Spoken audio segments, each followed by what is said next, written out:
This is the best chip I've ever had in my entire life. Coming from him, that's a huge statement. Let's see if I can try to make it.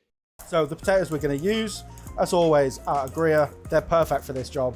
The potatoes I'm going to use are russet because that's all I have. Okay, so we've peeled the potatoes.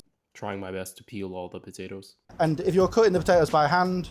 Since I don't have a mandolin, I have to cut it by hand. I can already tell this is going to be sloppy. Just take your time. You probably want them to be that sort of thickness.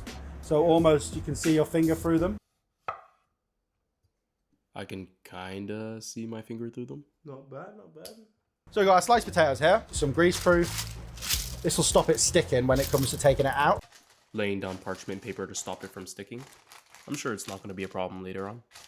So what we want to do is just lay them into there, sort of the same way.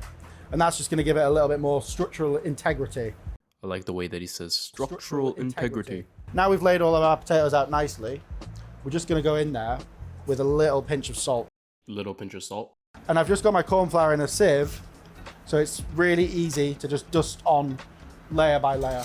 So I don't have corn flour, but I have corn starch. Same thing, right? And I don't know what type of sieve he's using, but mine is definitely not working as well as his.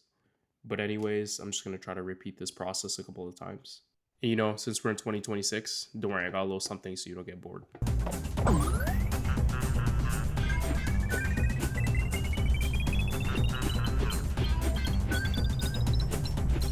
So once your fat's nice and warm, try and have it so it's soaking into the middle. Don't just let it pour out all over the sides. The beef fat as well just gives it a really good flavor, but it also gives it a good color.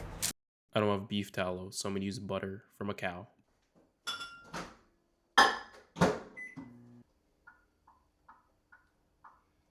We're going to cover it with a little bit more parchment on top. Covering with parchment on the top. So 140 degrees C for around about 3 hours is perfect. Putting it in the oven at 140 degrees for 3 hours. And while I wait for 3 whole hours, I wonder if there's a sauce that I can make that I can dip it in. So next we're going to whip up a very simple cheese sauce. I love cheese and I love sauces. Let's see if I can make this.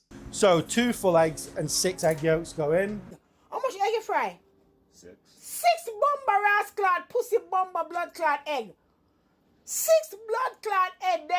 Okay, respectfully, my economy cannot handle 6 full egg yolks and 2 full eggs to make a cheese sauce. So we'll figure something else out later. In the meantime, this is what the potatoes look like now after 3 hours of baking.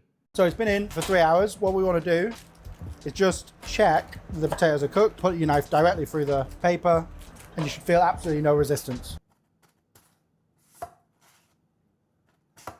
Looks pretty cooked to me. And then put this back on top. Back on top.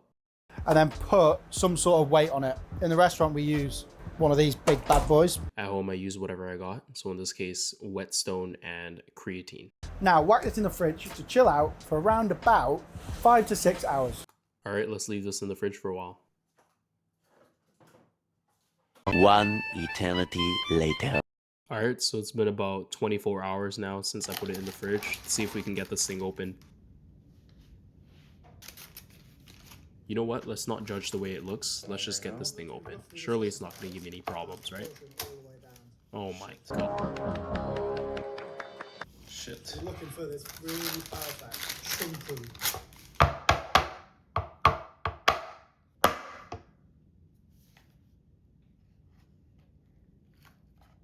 Oh no.